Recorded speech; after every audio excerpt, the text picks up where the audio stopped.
প্রচুর ক্রিমিলিয়ার নষ্ট হয়েছে এই নকশালদের পাল্লাই। আমি জানি না দুটো ধর্ম যদি পাশাপাশি সহাবস্থান করে তাহলে কার কি অসুবিধা হতে পারে। প্রদেশ কংগ্রেসে জলই নেই, জোয়ার কোথা থেকে আসবে? জোয়ার ভাটা হতে গেলে তো জল লাগে। প্রচুর ক্রিমিলিয়ার নষ্ট হয়েছে এই নকশালদের পাল্লাই।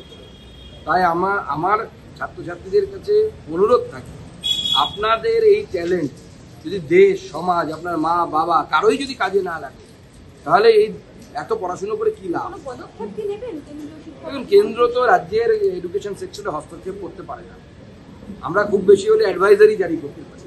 আমরা কারো অধিকারের উপর আমরা আমাদের অলরেডি অ্যাডভাইজারি জারি আছে যে কি কি র্যাগিং রুখতে কি কি করা উচিত বা এই ধরনের পরিবেশকে অলরেডি সেখানে আছে। আমি আমার মন্ত্রণালয়ের যারা অফিসার আছে তাদের সাথে আলোচনা করছি, যদি মনে হয় আরো কিছু করা দরকার আমাদের তরফ থেকে কিন্তু সেটা আমরা করব। কিন্তু মূল বিষয় হচ্ছে রাজ্য সরকারকে এই বিষয়ে আরো অনেক বেশি সেন্সিটিভ হতে হবে, বাংলা শিক্ষামন্ত্রীকে অনেক বেশি সেন্সিটিভ হতে হবে। মিথ্যে ছবি না দেখিয়ে রাজ্যের বিশ্ববিদ্যালয়ের ছবি ঠিক করার চেষ্টা করা হবে। এবং দুর্গা পুজো নিয়ে বঙ্গ বিজেপির পরিকল্পনা আমাদের রাজ্য সভাপতি আপনাদের সামনে বলবেন। আমরা বরাবর যে কাজটা করে থাকি, আমাদের যারা কর্মী সমর্থক নেতৃত্ব তারা নিজের নিজের এলাকায় দুর্গাপুজো কমিটির সাথে তারা সম্পৃক্ত হয়, সংযুক্ত হয়, হয়ে তারা সেখানে দুর্গা পুজো বা দুর্গা আরাধনাতে ব্রতী হন। আমিও আমার এলাকায় পুজো করি, আমি সেখানে পঞ্চমী থেকে থাকি প্রায়, এবং রাজ্যের বিভিন্ন জায়গায় আমাদের পুজো উদ্বোধনের আবদার আসে, সেগুলো রাখতে হয়। আমিও বেশ কয়েক জায়গায় যাব, উত্তরবঙ্গ থেকে দক্ষিণবঙ্গ বেশ কয়েকটি জায়গায়, সব জায়গায় যেতে পারবো না। আমরা দেখুন, বাঙালি হিন্দু হিসেবে, বাঙালি হিসেবে আমরা দুর্গাপুজোর সাথে এইভাবেই সম্পৃক্ত হয়ে কাজ করি। কিছু নেতা ভিন রাজ্যে যাচ্ছেন দুর্গাপুজোতে, কেয়া ঘোষ, কৌস্তব বাগচি, রূপা গাঙ্গুলি। না, সে তো আমাদের সকল নেতৃত্বই যাবে। ও বিভিন্ন রাজ্যে যারা বাঙালিরা বাস করে, প্রবাসী বাঙালি যাদেরকে আমরা বলি, সেই প্রবাসী বাঙালিদের সাথে দেখা করা, তাদের পাশে আমরা আছি, তাদেরকে সেই বার্তা দেওয়ার জন্য আমরা বিভিন্ন জায়গায় যাব। আমারও বেনারস যাওয়ার কথা আছে। মাননীয় প্রধানমন্ত্রী কনস্টিটুয়েন্সিতে বাঙালিদের সাথে দেখা করার দায়িত্ব আমাকে দেয়া হয়েছে। কিন্তু এই মুহূর্তে আপনারা জানেন বন্যা পরিস্থিতি শুরু হয়েছে পাঞ্জাব এবং হরিয়ানার বিভিন্ন বিস্তীর্ণ অঞ্চলে। তো আমাকে সেখানেও যাওয়ার দায়িত্ব দেওয়া হয়েছে। আমিও যাব যেখানে যেখানে যেখানে সম্ভব। দেখুন, দুর্গাপুজো বন্ধ করার একটা সচেতন প্রচেষ্টা তো বিগত কয়েক বছর ধরে আমরা দেখছি, তো নতুন কিছু নয়।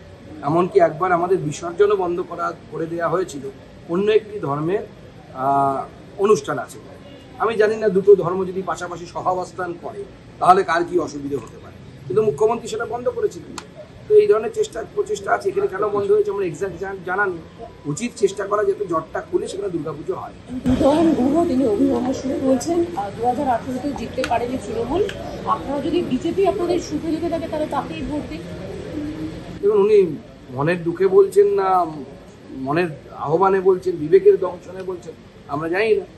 তো উনি যদি বিজেপিকে ভোট দিতে বলেন ভালো কথা, বিজেপিকে মানুষ ভোট দেবে, উত্তরবঙ্গের মানুষ বিজেপিকে ভোট দেবে। এবার তো আমার মনে হচ্ছে বাংলায় ক্লিন সুইপ আসবে।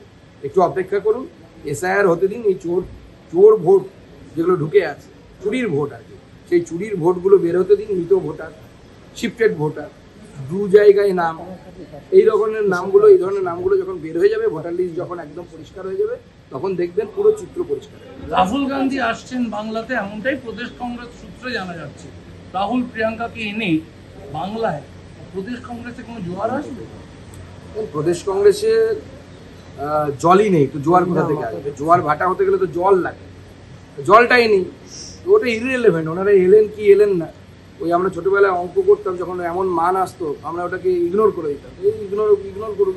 কিন্তু আমরা এটাই বারবার আবেদন জানিয়েছি কোর্টকে, যে কোর্ট মনিটর সমস্ত কিছু হোক, না হলে কিছু করলেও বিপদ, না করলেও বিপদ। CBI যদি অ্যাক্টিভ হয় তখন বলা হয় আমরা নাকি রাজনৈতিক প্রতিহিংসা চরিতার্থ করছি।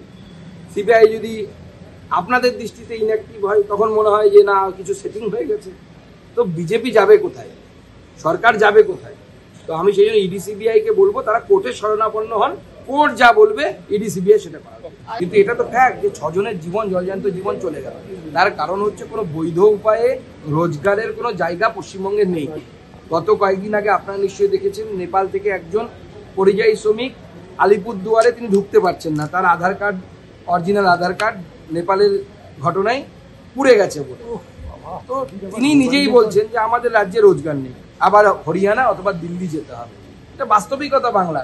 কিছু মানুষ নিজের এলাকায় অসাধু উপায়ে কোথাও বালি, কোথাও পাথর, কোথাও কয়লা মাথায় ঝুড়িতে করে নিয়ে তারা দিন চালাচ্ছে। রোজগার নেই, রাজ্যের অর্থনীতি বাড়ছে না, রাজ্যে সার্কুলার ইকোনমির অত্যন্ত খারাপ অবস্থা, ইনফ্রাস্ট্রাকচারে ইনভেস্টমেন্ট নেই রাজ্য সরকারের, শুধুমাত্র দান খয়রাতি করতে এই রাজ্য সরকার ব্যস্ত। কোনো বড় প্রজেক্ট তৈরি হয়নি বিগত 14-15 বছরে। তো এই ভয়ঙ্কর পরিস্থিতির মধ্যে দিয়ে আমরা যাচ্ছি। বাংলার উত্তরণ হবে, খুব শীঘ্রই হবে, অন্ধকার দূর হবে, আলো ফুটবে, সূর্য উঠবে, কমল ফুটবে।